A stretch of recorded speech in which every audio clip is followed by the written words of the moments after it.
Bienvenidos a Alegra, Jesús alegra mi corazón. En esta ocasión vamos a ver la tercera parte del estudio Pontifex Maximus, la verdad sobre el origen del papado. Allí ustedes pueden apreciar en esta primera diapositiva la escultura del Papa Alejandro VI Borgia, elaborada en 1490 y que actualmente está ubicada en Roma. Bueno, en nuestra conferencia anterior estuvimos viendo cómo Constantino legalizó el cristianismo en Roma y desde ese momento comenzó una especie de fusión entre la iglesia y Roma. Así que esta diapositiva que ustedes ven en este momento se llama La iglesia adoptó la herencia de Roma. A la izquierda vemos una vista de fotografía actual en el foro romano de la Basílica de Constantino y Magencio. Las basílicas romanas se volvieron iglesias cristianas porque eran estructuras arquitectónicas imponentes, grandiosas, que servían pues para esta finalidad. Después que en Roma se acepta el cristianismo con el Concilio de Nicea, comienzan a usarlas para iglesias y básicamente estas basílicas eran edificios públicos que fueron usados en Grecia y Roma, destinados como a tribunales de justicia y normalmente estaban ubicados en los foros, digamos, en una parte importante de la ciudad llamada foro. La basílica romana se usaba para diferentes propósitos como lugar de mercado, como culto, pero también para administración de justicia, pero también era un lugar para que se reunieran los ciudadanos. Donde estaba un circo romano se construyó la Basílica de San Pedro. Este es como un dato curioso.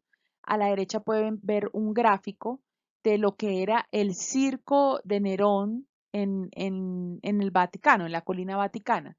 La palabra Vaticano viene del sitio donde se ubica actualmente la sede máxima de la Iglesia Católica y era una colina que se llamaba así, Vaticana, por los etruscos. Etimológicamente, la palabra Vaticano quiere decir vates, que significa adivino, y cano, que significa canto. Es decir, al unir estas dos palabras, tenemos que Vaticano significa canto del adivino. En la colina vaticana, Calígula decidió construir un circo para carreras de caballos, carreras de cuadrigas. Las cuadrigas eran carros tirados por 4 caballos. Entonces, en el año 37 después de Cristo, mandó a traer desde la ciudad de Heliópolis un obelisco egipcio. Ese obelisco era una figura pagana idolátrica que representaba la materialización en piedra de los benéficos rayos del sol, lo que permitía el desarrollo de la vida en la tierra. Entonces, para las culturas paganas, pues esto era muy importante. Había un culto muy grande alrededor del sol. La obra fue terminada por Nerón y el obelisco fue colocado en la mitad del circo, como ustedes lo ven ahí en la gráfica. Al lado del circo había una necrópolis, es decir, un lugar donde enterraban a los muertos. Entonces, cuando se construyó la basílica por parte de Constantino, la necrópolis quedó debajo de esa construcción unos 3 a 11 metros de profundidad por debajo de la basílica. Bueno, como vimos, fue Constantino el que decidió construir la primera basílica en el año 326, denominada Basílica de San Pedro. En 1505, el Papa Julio II decidió demoler la antigua basílica y comenzó la construcción de la nueva, la cual fue terminada en el año 1626. Es decir, que esta obra duró 121 años. Pero lo llamativo y lo que yo les quería mostrar en esta presentación es que en la actualidad, si usted va al Vaticano, va a encontrar el obelisco pagano en la mitad de la plaza, lo cual es llamativo teniendo en cuenta que se supone pues que esta era la religión que fundó Jesucristo, pero sabemos que dentro de los mandamientos de la ley de Dios está que no tendrás otros dioses fuera de mí, dice Yahweh, y además no adorarás imágenes, muchísimo menos imágenes que representan cuestiones paganas como la adoración al sol. Una vista aérea de la Basílica de San Pedro. Ustedes pueden apreciar allí de mejor manera pues cómo el obelisco se ubica en una posición privilegiada dentro de la estructura arquitectónica. Dice usted la integración dentro de un imperio que pues ya tenía muchísimos años consolidado, un imperio de tradiciones paganas muy arraigadas dentro de la población, Los romanos eran muy idólatras, tenían muchísimos dioses, igual que los griegos. De hecho, los romanos adoptaron los dioses griegos y les cambiaron de nombre. Bueno, después hablamos de eso. Pero el punto es que era difícil desarraigar de la población toda esa cultura pagana y llevarlos a una doctrina cristiana. Entonces, ¿qué es lo que hicieron, digamos, los líderes del imperio como Constantino? Como era difícil que la gente dejara el paganismo, el cristianismo se fue volviendo más amigable y atrayente para ellos al convertir a los dioses paganos en santos. Entonces era más fácil que en lugar de adorar al dios Zeus, a la diosa Afrodita o Venus, ¿sí? En lugar de adorar dioses paganos, adoraran santos. Entonces, cada figura de la Iglesia Católica se le hizo una estatua y pues para la gente era más fácil adorarla porque ya estaban acostumbrados a adorar imágenes. También se asimilaron las fiestas del Sol Invictus. En Roma había una fiesta que se llamaba Sol Invictus. Y digamos, ese día, esa fiesta se convirtió en lo que llamamos hoy la Navidad. También las fiestas de Idus de marzo, que son famosas porque en esa época fue cuando ocurrió el asesinato de Julio César. De pronto en otra ocasión hablamos de eso. Pero en lugar de seguir, digamos, la Semana Santa, que debía coincidir con la Pascua judía, como ocurrió pues en la realidad con la muerte de Jesucristo, fue entregado y muerto durante la Pascua. Pero entonces ellos más bien hicieron coincidir la Semana Santa con el Idus de marzo y ya no con la Pascua judía. Por eso ustedes ven que en la actualidad a veces coincide con la Pascua judía y otros años no coincide con la Pascua judía. La verdad es que en esa época ya se había levantado un fuerte antisemitismo también. La idolatría arraigada en las culturas griega y romana y el culto a los muertos se asimiló a través de la adoración de imágenes, el culto de las reliquias, la construcción de iglesias sobre tumbas de santos y mártires, esto se volvió muy común, la adoración de personas muertas dándoles el título de santos y el culto a la Reina del Cielo, muy expandido en la antigüedad, se asimiló a través de la figura de María, ¿sí? Pero digamos no, ya, o sea, un culto o una adoración como si fuera una diosa. Es decir, lo mismo que hacían en la antigüedad de adorar a la reina del cielo.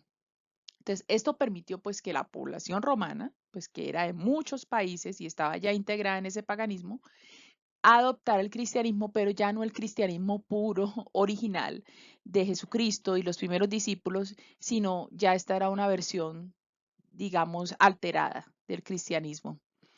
Para complacer a los que adoraban al sol se dejó mucha iconolatría relacionado con el culto al sol y se estableció por Constantino en el año 321 la orden de descansar en domingo. Sabemos que uno de los mandamientos de la ley de Dios es guardar el sábado. Quien cambió esta orden dentro de la Iglesia Católica o la incipiente o la primera Iglesia Católica fue el mismo Constantino en el año 321 diciendo que se debía descansar en el día domingo y él mismo lo dice ahí en esa orden como les expliqué la vez pasada, en el día del Sol Invictus. Por eso usted ve tantas figuras de estas religiosas donde se hace alusión explícita a los rayos del sol. Ahí usted tiene unas imágenes que puede ver o usted mismo lo puede apreciar si va a cualquier iglesia de estas. En el sínodo de la Odisea, 363-364 después de Cristo, se declaró que los cristianos no debían judaizarse descansando en el sábado, sino trabajar en ese día, en lugar de honrarlo como día del Señor. Entonces, los que no obedecieran después de ese sínodo de la Odisea serían considerados anatema. Anatema quiere decir maldición, es decir, ahí comenzó una persecución o una exclusión de la iglesia a los que querían seguir adorando en sábado conforme lo decían las santas escrituras y como lo hacían Jesucristo y los primeros discípulos. Como vimos en la anterior sesión, eh, los papas tomaron el título de sumo pontífice de los emperadores romanos. Esto no es algo nuevo. A la derecha ustedes pueden ver un monumento que está en Italia. Es la escultura de un papa.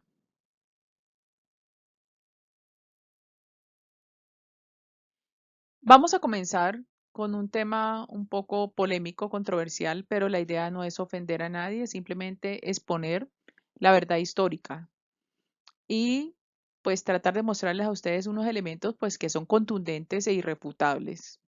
Ustedes pueden hacer su propio estudio. Aquí les traje un vínculo que ustedes pueden estudiar más profundamente. Se llama el artículo, es el Papa el Anticristo del 12 de octubre de 2015. Esto salió en el diario online Protestante Digital. Y traje una parte muy pequeña que me llamó la atención y es donde dice que desde Martín Lutero, Spurgeon, John Wesley, hasta los puritanos, ha habido una interpretación consistente, coherente, uniforme en la identidad del anticristo. Y siempre ellos vieron la figura del papado como anticristo. El papa como vicario de Cristo, con pleno, supremo y universal poder, y además con un estatus político, es en efecto una institución que reclama títulos y prerrogativas que deben ser de Cristo y únicamente de Cristo, y es también una institución que desenfoca las distinciones fundamentales entre la política y la religión. Esto lo dijo Francis Turretin, 1623-1687. A la derecha pueden ver los gráficos de los reformadores que acabé de mencionar, Martín Lutero, Spurgeon, Calvino y Wesley. Ahora, para aterrizar un poco más esta idea y ver concretamente qué atributos de Dios se está asignando a sí mismo la figura del papado, vamos a hacer una comparación entre el reino de Dios y el reino del papado. El reino de Dios, en el reino de Dios, Dios es infalible, no se equivoca y su verdad y su palabra es irrefutable. Para el papado católico romano, la infalibilidad papal es un dogma que fue adoptado en 1870 con el Concilio Ecuménico Vaticano y dice lo siguiente: con la aprobación del Sagrado Concilio enseñamos y definimos ser dogma divinamente revelado que el romano pontífice, cuando habla ex cátedra, esto es, cuando ejerciendo su cargo de pastor y doctor de todos los cristianos, en virtud de su suprema autoridad apostólica, define una doctrina de fe o costumbres y enseña que debe ser sostenida por toda la Iglesia, posee por la asistencia divina que le fue prometida en el bienaventurado Pedro, aquella infalibilidad de la que el divino Redentor quiso que gozara su Iglesia en la definición de la doctrina de fe y costumbres. Por lo mismo, las definiciones del romano pontífice son irreformables por sí mismas y no por razón del consentimiento de la Iglesia. De esta manera, si alguno tuviere la temeridad, lo cual Dios no permita, de contradecir esta, nuestra definición sea anatema. Este es un extracto de lo que se dijo en ese concilio. El papa de esa época era Pío IX. Ahí ustedes ven un dibujo de él a la izquierda. Además, este tema de la infalibilidad papal, que lo que quiere decir es que el papa no se equivoca cuando habla ex cátedra, fue ratificado en el Concilio Vaticano II, donde dijeron lo siguiente: esta doctrina de la institución, perpetuidad, fuerza y razón de ser del sacro primado del romano pontífice y de su magisterio infalible, el Santo Concilio la propone nuevamente como objeto de firme fe a todos los fieles y prosiguiendo dentro de la misma línea se propone ante la faz de todos profesar y declarar la doctrina acerca de los obispos, sucesores de los apóstoles, los cuales junto con el sucesor de Pedro, vicario de Cristo y cabeza visible de toda la iglesia, rigen la casa de Dios vivo.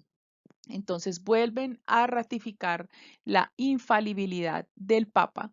Además, como vimos, Pedro no fue el primer Papa, esto es una mentira, esto es falso.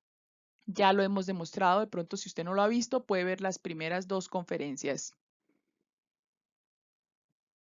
A esta altura del estudio, establecimos como primer elemento que el primer atributo de Dios que pretende ser usurpado por la figura del papado es la infalibilidad.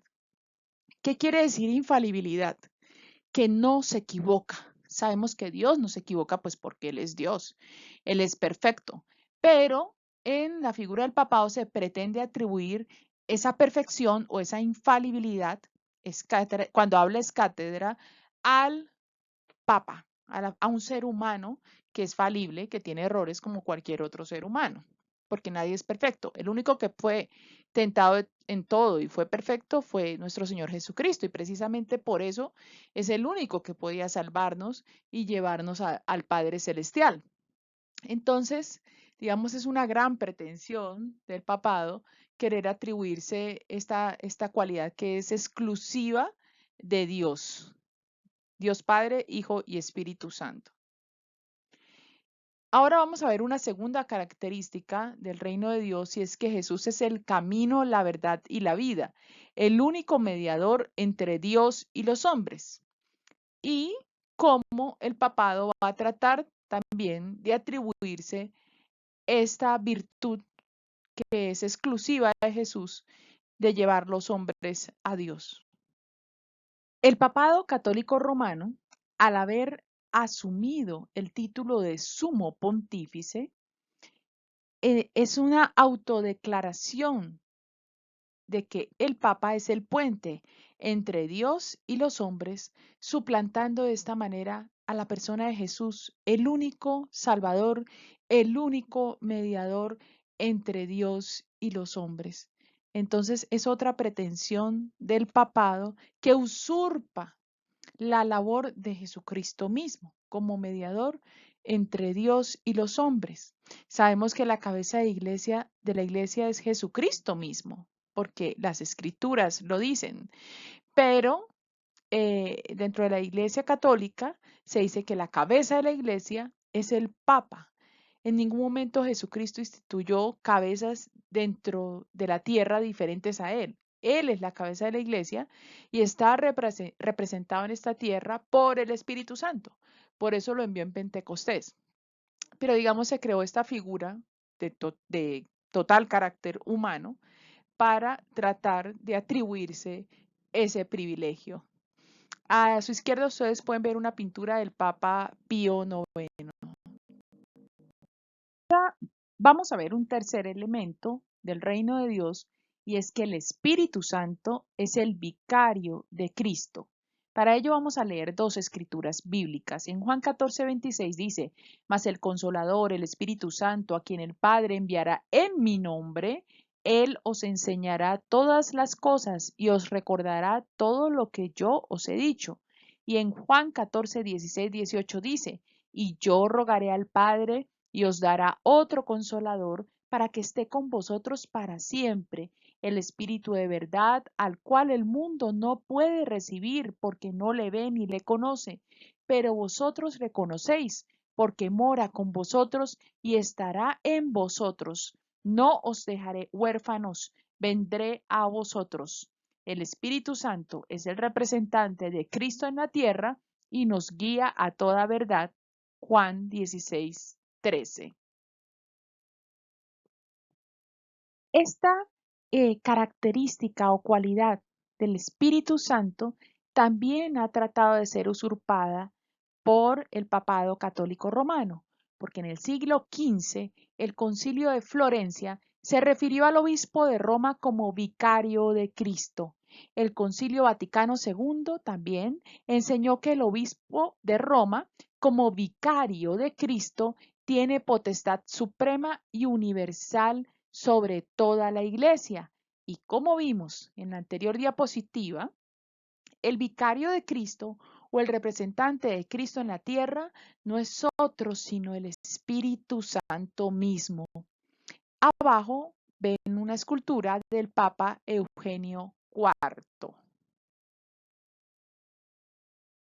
Otra característica es que en el reino de Dios el Padre Yahweh es el único Santo Padre. Vemos Mateo 23:9, donde dice: y no llaméis Padre vuestro a nadie en la tierra, porque uno es vuestro Padre, el que está en los cielos. Mateo 23:9. Pero como ustedes ya deben saber, en el papado católico romano, a los papas, como suprema autoridad, se les suele llamar Santo Padre, título que solo corresponde a Dios. Entonces ya vimos cómo la figura del papado trata de usurpar la figura del Padre, la figura del Hijo y la figura del Espíritu Santo, o sea, de los tres. Asimismo, en el reino de Dios, solo a Dios hay que adorar, solo ante Él hay que postrarse. Mateo 4:10. Entonces Jesús le dijo, vete, Satanás, porque escrito está, al Señor tu Dios adorarás y a Él solo servirás. Y en Apocalipsis 19:10, yo me postré a sus pies para adorarle, y Él me dijo, mira, no lo hagas. Yo soy consiervo tuyo y de tus hermanos que retienen el testimonio de Jesús. Adora a Dios, porque el testimonio de Jesús es el espíritu de la profecía. Pero en el papado católico romano, a los papas se les suele dar adoración y la gente se postra ante ellos como si fueran objeto de culto, lo cual está absolutamente prohibido en las escrituras. Los papas se dejan adorar de las personas y esto es algo que desagrada a Dios. Esta serie de doctrinas que son erradas, que no corresponden a lo que dice la Biblia, pues lo que dejan es que en la práctica hay evidencias de que los papas no fueron ni infalibles ni santos padres, muchos de ellos, y mejor dicho, ninguno de ellos, porque solo es infalible y es santo padre de Dios. Pero aquí trajimos pues un artículo de CNN donde habla de los 8 peores papas en la historia de la Iglesia Católica. Ustedes lo pueden buscar por su cuenta y para que ustedes se den cuenta de pues que son seres humanos, igual que cualquier otro y necesitan también la redención de parte de nuestro Señor Jesucristo porque el título tampoco les va a salvar, el título que se han auto atribuido. Por ejemplo, el Papa Alejandro VI, 1492-1503, presuntamente compró el papado con sobornos, nombró parientes en cargos de poder, presuntamente mandó a matar cardenales para apropiarse de sus bienes, tenía muchas amantes y engendró muchos hijos. No me lo estoy inventando, todo esto está documentado. Ustedes mismos pueden leer el artículo o cualquier otra fuente bibliográfica. El Papa Esteban VI, mayo 896, agosto 897, ordenó exhumar el cadáver en descomposición de su antecesor, lo remendó con túnicas y lo colocó en el trono para enjuiciarlo. Obviamente todo esto es contrario a las escrituras, a la Biblia. Esteban ordenó que el cuerpo fuera arrastrado por las calles de Roma y arrojado al río Tíber. Qué diferente esto que hizo este Papa de las enseñanzas de nuestro Señor Jesucristo respecto a nuestros enemigos. El Papa León X, 1513-1521, vendió indulgencias para tratar de mejorar la ruina que había generado. Consistía en pagar para obtener perdón o, por ejemplo, sacar a un pariente muerto del purgatorio, lo cual es una práctica que no está admitida en ninguna parte de la Biblia. En cuanto al Papa Benedicto IX, 1032-1044, abril y mayo 1045 y 1047-1048, era violento, cruel, fornicario y decían que tenía pacto con el diablo por su maldad. Pagó sobornos para llegar al papado. Su primer periodo como papa terminó con él huyendo de Roma. Luego volvió al poder, pero vendió el papado a su padrino, que se convirtió en el Papa Gregorio VI y regresó a Roma años más tarde, recuperó el trono y luego lo perdió nuevamente después de que los ejércitos alemanes finalmente lo expulsaron de Roma para siempre. A la derecha ven ustedes una ilustración de Benedicto IX.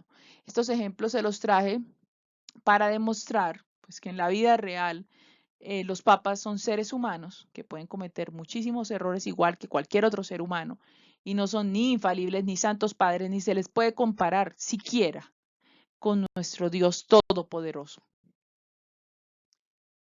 Para finalizar este estudio del Pontifex Maximus, que como les dije no lo hice porque yo quisiera, sino porque Dios mismo me motivó a ello, me generó las inquietudes, yo les dejo unas preguntas para que ustedes mismos se las hagan y por favor consulten al Espíritu Santo, díganle, Espíritu Santo, muéstrame si esto es mentira, si esto es verdad, muéstrame. Yo les dejo unas preguntas. ¿Por qué el Vaticano y el Papado no desecharon el paganismo romano, sino que lo incorporaron en el cristianismo y de hecho se sienten muy, muy orgullosos de ser romanos cuando sabemos que Roma era un nido de maldad? Había sí, se puede admirar a Roma como, como ejército, políticamente, digamos, como imperio, mundanamente hablando, ¿sí? Pero si hablamos en los términos espirituales, no hay nada que admirar. Al contrario, todo contrario a las cosas del reino de Dios y a la palabra de Dios. Entonces, ¿por qué el Vaticano y el Papado no desecharon este paganismo romano, sino que lo adoptaron y hasta se sienten muy orgullosos de hacerse llamar romanos? Pues porque obviamente el imperio romano, esa característica de ser romano les dio un poder político, militar, religioso, económico muy grande. Ellos ponían y quitaban reyes. Entonces, preguntémonos eso. ¿Por qué los papas de forma contraria a la palabra de Dios han querido atribuirse características que solo corresponden a Dios Padre, Dios Hijo, Jesús, y a Dios Espíritu Santo? ¿Y por qué los herederos de los grandes reformadores ya no piensan que el papado es una figura de anticristo y una gran cantidad de iglesias quieren hacer alianzas ecuménicas con este? Y sepamos, hermanos, que hasta la fecha, hasta hoy, estos errores doctrinales que yo acabo de explicar siguen vigentes, no han sido corregidos, se siguen sosteniendo y afirmando como verdades dentro de la Iglesia Católica. Entonces, simplemente les quería dejar estas reflexiones. Que Dios los bendiga y nos vemos en una próxima oportunidad.